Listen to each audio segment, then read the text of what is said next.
60세 이후결 몸의 가려움은 단순한 피부 문제가 아닙니다. 특히 이 세 부위가 반복적으로 가렵다면 신장 기능이 이미 약해졌을 가능성이 있습니다. 오늘 영상 하나로 노년기 신장 수명을 지키는 방법을 반드시 확인하시기 바랍니다. 여러분, 어젯밤에도 가려워서 잠을 설치셨나요? 피가 날 때까지 긁고도 멈추지 않았나요? 대부분은 이렇게 생각합니다. 겨울이라 건조해서 나이 들어서 그렇지. 그래서 오늘도 보습제, 연고, 뜨거운 물 샤워, 그리고 참기. 그런데요, 3주 이상 멈추지 않는 가려움은 피부가 아니라 몸속 독소가 빠져나가지 못한다는 신호일 수 있습니다. 겉을 바를수록 오히려 더 늦어질 수도 있어요. 오늘 영상에서 딱 3가지 부위만 확인하면 지금 이 가려움이 위험 신호인지 단순 건조증인지 집에서 바로 구분할 수 있게 해드리겠습니다. 그리고 병원 가기 전 1분 자가진단 2가지까지요. 저는 현장에서 그냥 가려웠을 뿐인데 투석까지 가는 분들을 정말 많이 봤습니다. 그래서 지금 여러분이 놓치면 안 돼 가장 먼저 가려운 자리부터 말씀드릴게요. 그런데 그 부위가 가려운 분들은 오늘 밤 절대 이것부터 하면 안 됩니다. 여러분, 혹시 어젯밤에도 온몸이 미친 듯이 가려워서 잠을 설치지는 않으셨습니까? 피가 맺힐 때까지 긁고 나서야 겨우 잠이 들지는 않으셨나요? 대부분은 이렇게 말씀하십니다. 나이가 들어서 피부가 건조해진 거겠지요? 그래서 바디로션을 두껍게 바르고 연고를 덧바르고 뜨거운 물로 샤워를 하며 버티십니다. 하지만 저는 오늘 그 생각부터 멈추시라고 말씀드리고 싶습니다. 3주 이상 멈추지 않는 가려움은 단순한 피부 문제가 아닐 수 있습니다. 그것은 당신의 콩팥이 보내는 마지막 구조 신호일지도 모릅니다. 겉을 아무리 관리해도 속에서 올라오는 가려움은 절대 사라지지 않습니다. 왜냐하면 문제는 피부가 아니라 피 속에 쌓인 독소일 가능성이 크기 때문입니다. 콩팥은 우리 몸의 정수기 필터와 같습니다. 혈액 속 노폐물을 걸러 소변으로 내보내는 역할을 하지요. 그런데 이 필터가 막히기 시작하면 어떻게 될까요? 빠져나가야 할 독소가 혈관을 타고 온몸을 떠돌게 됩니다. 그 독소가 피부 아래의 미세한 신경을 자극하면 우리는 마치 살 깊은 곳에서 벌레가 기어다니는 듯한 가려움을 느끼게 됩니다. 겉을 아무리 긁어도 시원하지 않은 이유가 바로 여기에 있습니다. 특히 밤이 되면 더 심해지는 이유도 있습니다. 누워있는 동안 혈액순환의 변화와 체온 상승으로 독소 자극이 더 예민해지기 때문입니다.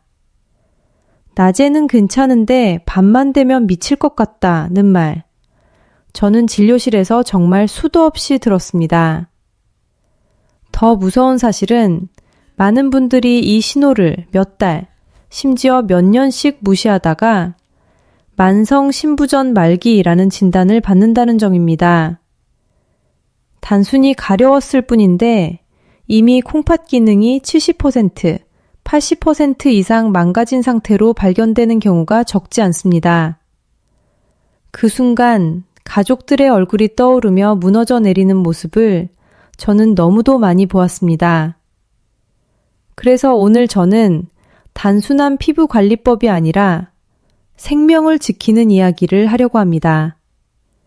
지금 이 가려움이 위험한 신호인지 아니면 단순 건조증인지 구분하는 기준부터 차근차근 알려드리겠습니다.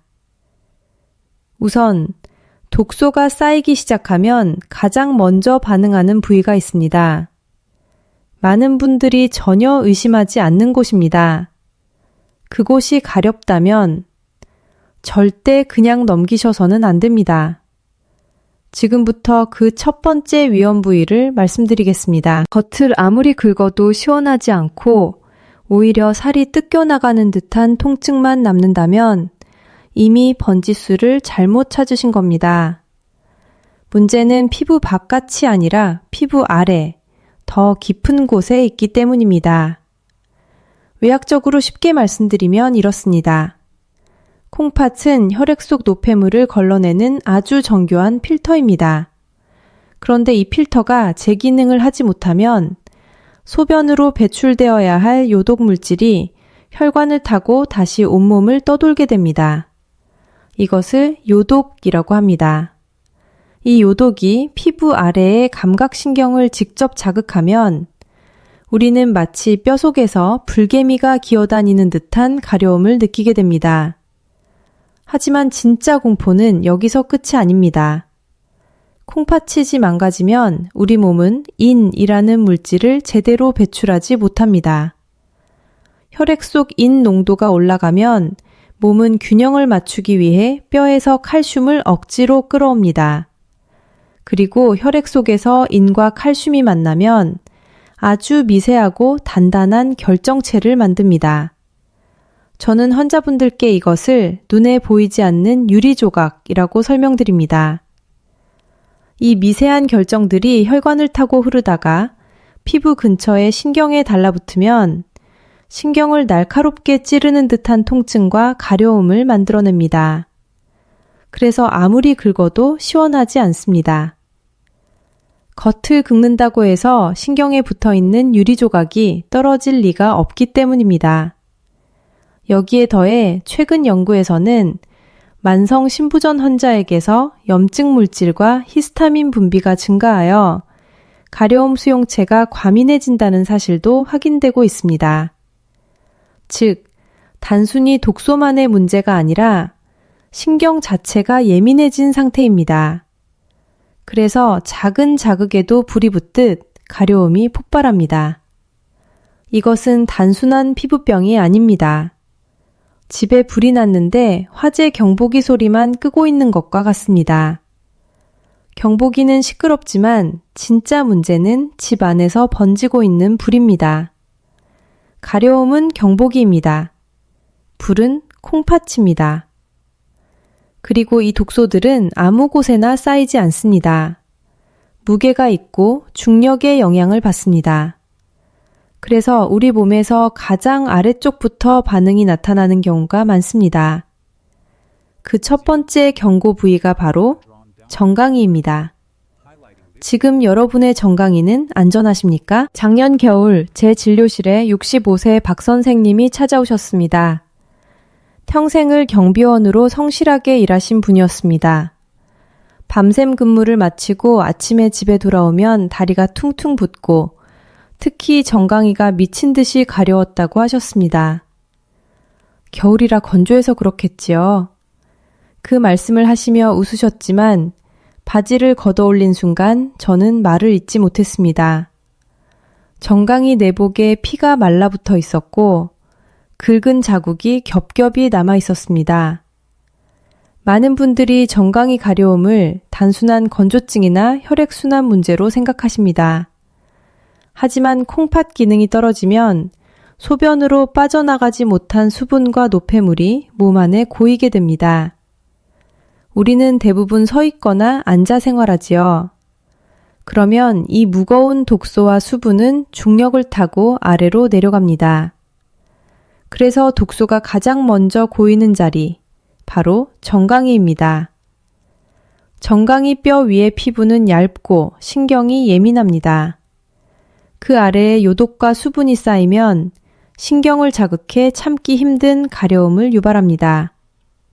지금 당장 확인해 보십시오. 의자에 앉아 다리를 뻗은 뒤 정강이 뼈 안쪽을 엄지손가락으로 강하게 누르십시오. 마음속으로 천천히 10초를 세세요. 하나, 둘, 셋, 열. 그리고 손을 떼었을 때 눌린 자국이 바로 튀어오르지 않고 푹 패인 채 남아있다면 이것은 단순 붓기가 아닙니다. 의학적으로 함뇨 부종이라고 합니다.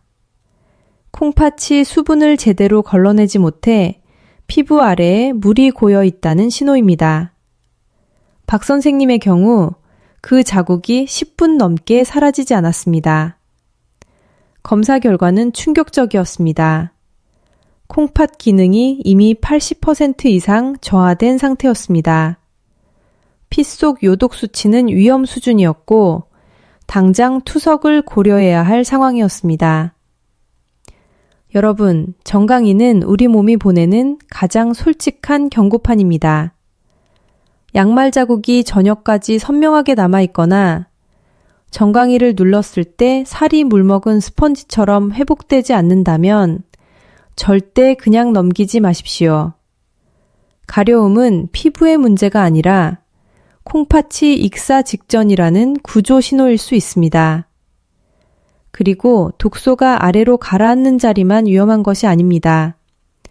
어떤 부위는 신경이 직접 공격당하고 있다는 더 확실한 증거를 보여줍니다. 바로 손이 잘 닿지 않는 등 한복판입니다. 등 한복판. 특히 날개뼈 사이가 밤마다 미칠 듯이 가렵다면 절대 가볍게 넘기지 마십시오. 이 부위의 가려움은 단순한 피부 트러블이 아니라 척추를 따라 올라오는 신경이 독소에 자극받고 있다는 신호일 수 있습니다. 72세 김할머니가 떠오릅니다. 혼자 지내시던 분이었지요. 침대 머리맡에는 항상 대나무 효자손이 놓여 있었습니다. 이게 내 제일 친한 친구예요. 그렇게 웃으셨지만 밤이 되면 등 깊은 곳에서부터 스멀스멀 올라오는 가려움 때문에 잠을 거의 이루지 못하셨습니다. 처음에는 긁으면 시원했다고 합니다.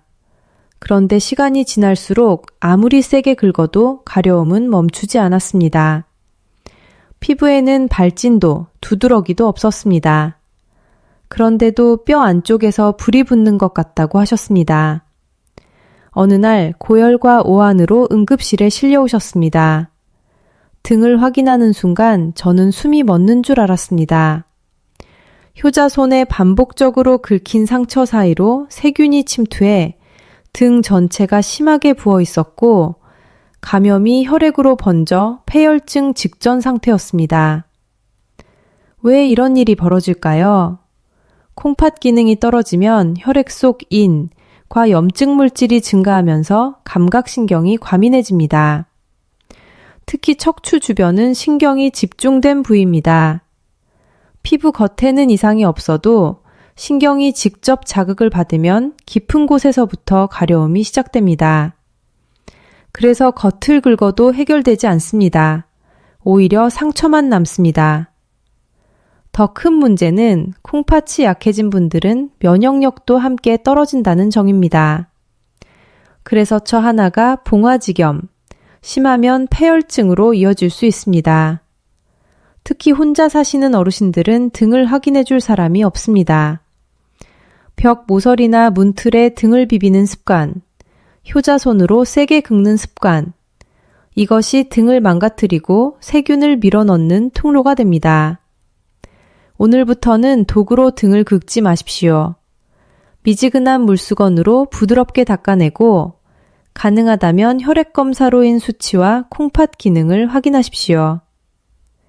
만약 지금 이 순간 가슴이 철렁 내려앉았다면 이미 몸은 신호를 보내고 있을지도 모릅니다. 그리고 마지막으로 말씀드릴 세 번째 부위는 더 복잡합니다. 단순한 콩팥 문제가 아니라 간과 콩팥이 동시에 위험해졌다는 신호일 수 있습니다. 바로 손바닥과 발바닥입니다. 손바닥과 발바닥이 유난히 붉어지고 밤만 되면 화끈거리며 가렵다면 단순한 주부습진이나 무종으로 넘기지 마십시오.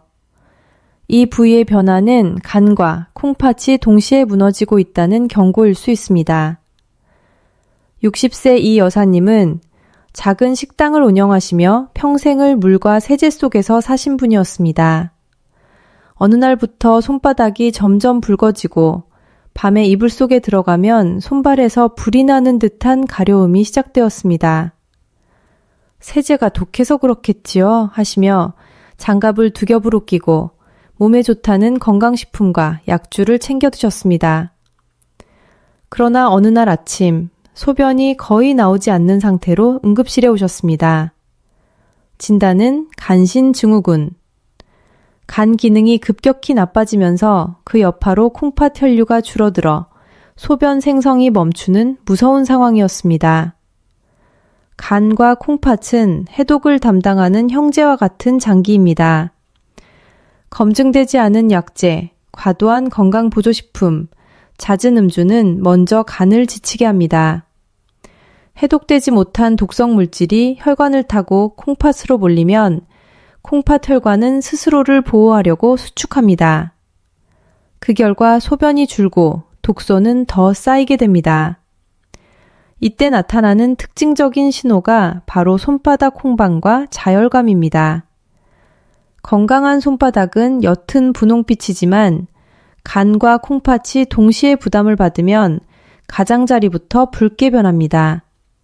그리고 따뜻한 이불 속에 들어가면 혈관이 확장되면서 독소가 피부 말단으로 몰려 가려움이 더 심해집니다.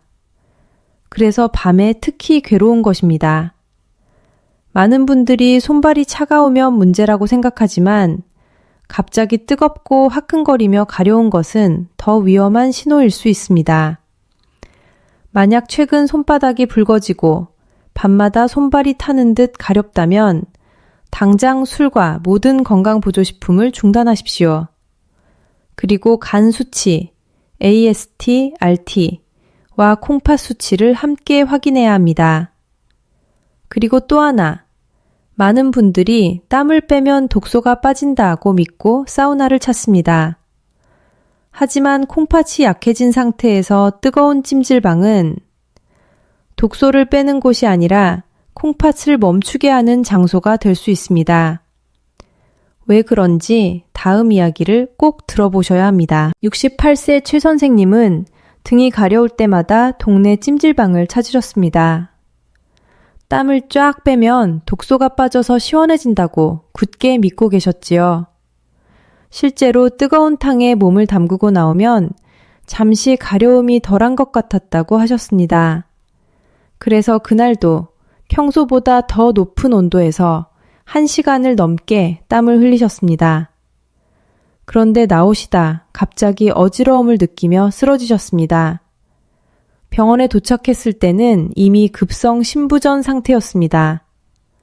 왜 이런 일이 벌어졌을까요? 땀으로 독소를 뺐는데 왜 콩팥이 멈췄을까요?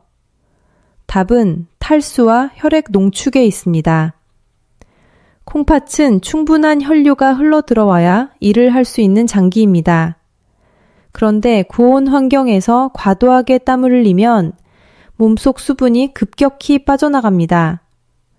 젊고 건강한 사람은 물을 마시면 회복되지만 콩팥 기능이 떨어진 어르신들은 수분 조절 능력이 이미 약해진 상태입니다. 수분이 빠져나가면 혈관 속 피는 점점 끈적해집니다. 의학적으로 혈액 농축이라고 합니다. 끈적해진 혈액은 콩팥의 미세한 혈관을 통과하지 못하고 혈류가 급격히 감소합니다. 산소 공급이 끊기면 콩팥 세포는 순식간에 손상됩니다. 많은 분들이 땀으로 요독을 뺀다고 생각하시지만 실제로 땀으로 배출되는 요독의 양은 매우 미미합니다. 오히려 수분이 줄어들면서 혈액 속 독소 농도는 더 진해지고 신경을 더 강하게 자극하여 가려움이 심해집니다. 그래서 사우나 후에 오히려 더 건조하고 더 가려워지는 것입니다. 가려움이 있을 때 뜨거운 물에 오래 몸을 담그는 습관은 즉시 멈추셔야 합니다. 대신 미지근한 물로 짧게 샤워하고 물기가 마르기 전에 보습제를 충분히 발라 피부 장벽을 보호하십시오. 고온은 히스타민 분비를 촉진해 가려움을 더 악화시킵니다. 최 선생님은 그날 이후 콩팥 기능의 절반을 잃으셨습니다. 이제 두려움만 가질 것이 아니라 냉정하게 확인해야 합니다. 병원에 가기 전 집에서 단 1분 만에 콩팥 이상을 의심할 수 있는 방법이 있습니다. 지금부터 그 두 가지 자가 진단을 정확히 알려드리겠습니다. 첫 번째는 이미 잠시 말씀드렸던 정강이 부종 테스트를 정확하게 하는 것입니다. 단순히 다리가 좀 부은 것 같다는 느낌으로는 부족합니다. 방법이 중요합니다. 양말을 벗고 편안하게 다리를 뻗은 상태에서 정강이뼈 앞쪽, 살이 얇고 뼈가 바로 만져지는 부위를 찾으십시오. 그곳을 엄지손가락으로 지그치 뼈가 느껴질 정도로 강하게 누르십시오. 그리고 마음속으로 천천히 10초를 셉니다.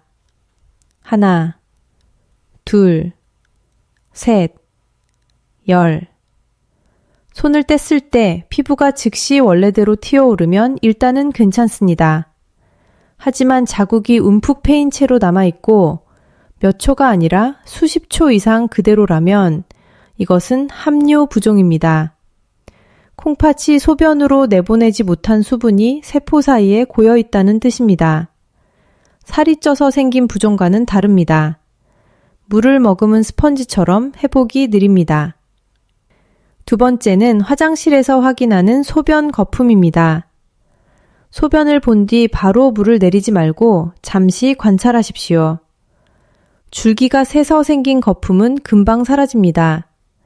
하지만 작은 거품이 촘촘하게 남아있고 시간이 지나도 잘 터지지 않는다면 단백뇨를 의심해야 합니다. 콩팥의 필터가 손상되면 우리 몸에 꼭 필요한 단백질이 소변으로 빠져나갑니다. 그 단백질이 물 위에 거품처럼 남습니다. 특히 물을 내려도 벽면에 거품 흔적이 남아있다면 더욱 주의해야 합니다. 만약 3주 이상 가려움이 지속되면서 방금 말씀드린 두 가지 신호가 함께 나타난다면 내일 아침 바로 신장내과를 방문하십시오.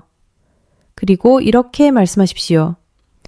피부가 아니라 콩팥 검사를 받고 싶습니다. 크레아틴인과 사구체 여과율을 확인해 주세요. 구체적으로 요구하는 것이 중요합니다. 단순히 가렵다고만 하면 피부약만 받고 돌아오는 경우가 많기 때문입니다. 이 두 가지는 콩팥이 완전히 멈추기 전에 주는 마지막 기회일 수 있습니다. 이제 신호를 확인했다면 다음 단계는 실천입니다.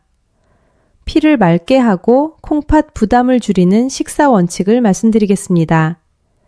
비싼 보약이 아닙니다. 마트에서 쉽게 구할 수 있는 두 가지 식재료입니다. 하지만 조리법을 모르면 오히려 독이 될 수도 있습니다. 많은 분들이 콩팥에 좋은 음식을 찾으면서 비싼 약초나 건강식품부터 떠올리십니다. 하지만 저는 오히려 가장 평범한 식탁에서 답을 찾으시라고 말씀드립니다. 바로 양배추와 계란입니다. 먼저 양배추입니다. 위에 좋고 해독에 좋다는 말만 믿고 생으로 갈아 마시거나 샐러드로 많이 드시는 분들이 계십니다. 그런데 콩팥 기능이 떨어진 상태에서 생양배추를 과하게 드시는 것은 조심해야 합니다. 양배추에는 비타민 U와 항산화 성분이 풍부해 염증을 완화하는 데 도움을 줄 수 있지만 동시에 칼륨도 들어있습니다. 건강한 콩팥은 칼륨을 소변으로 잘 배출합니다. 그러나 기능이 저하된 콩팥은 칼륨을 충분히 걸러내지 못합니다. 혈액 속 칼륨이 과도하게 올라가면 심장 박동이 불규칙해지고 심한 경우 부정맥이나 심정지로 이어질 수 있습니다. 그래서 무조건 좋다는 말만 믿고 생채소를 많이 드시는 것은 위험할 수 있습니다. 해결 방법은 간단합니다. 끓는 물에 3분에서 5분 데치는 것입니다. 칼륨은 물에 잘 녹는 성질이 있어 데치는 과정에서 상당 부분 빠져나갑니다. 데친 후에는 그 물을 버리고 건더기만 드십시오. 이렇게 하면 불필요한 칼륨 부담을 줄이면서도 섬유질과 유익한 성분은 섭취할 수 있습니다. 작은 조리법의 차이가 생명을 지킬 수 있습니다. 그리고 함께 드시면 좋은 것이 계란 흰자입니다. 콩팥이 나쁘면 단백질을 무조건 줄여야 한다고 생각하시지만 지나치게 제한하면 근육이 빠지고 면역력이 떨어집니다. 계란 흰자는 인 함량이 비교적 낮으면서도 질 좋은 단백질을 공급해줍니다. 반면 노른자에는 인이 많으므로 콩팥 수치가 좋지 않은 분들은 흰자 위주로 드시는 것이 안전합니다. 제가 환자분들께 자주 권하는 아침 식사는 이렇습니다. 데친 양배추 1접시, 삶은 계란 흰자 2개. 단순하지만 꾸준히 실천하면 혈액 속 부담을 줄이고 가려움 완화에 도움을 줄 수 있습니다. 실제로 식습관을 바꾼 뒤 크레아티닌 수치가 안정되고 가려움이 줄었다고 말씀하신 분들을 여러 번 보았습니다. 여기에 더해 꼭 지켜야 할 생활 습관 3가지를 드리겠습니다. 첫째, 침실 습도 50%부터 60%까지 유지입니다. 건조한 공기는 신경을 더 예민하게 만들어 가려움을 악화시킵니다. 가습기나 젖은 수건으로 습도를 조절하십시오. 둘째, 손톱을 짧고 둥글게 정리하십시오. 무의식 중에 긁더라도 피부가 찢어지지 않도록 방어막을 만드는 것입니다. 셋째, 미지근한 물을 조금씩 자주 마시기입니다. 한 번에 많은 양이 아니라 소량을 나누어 마셔 혈액이 지나치게 농축되지 않도록 도와야 합니다. 오늘 우리는 3가지 위험 부위, 2가지 자가 진단, 그리고 실천 가능한 식사와 생활 원칙을 정리했습니다. 가려움은 단순한 불편함이 아니라 몸이 보내는 경고일 수 있습니다. 지금 이 순간부터는 무심코 긁는 대신 한 번 더 생각하십시오. 혹시 내 콩팥이 보내는 신호는 아닐까? 여러분의 남은 시간을 지키는 것은 거창한 약이 아니라 오늘의 작은 선택입니다. 건강하게 오래 사는 길, 저는 끝까지 함께하겠습니다.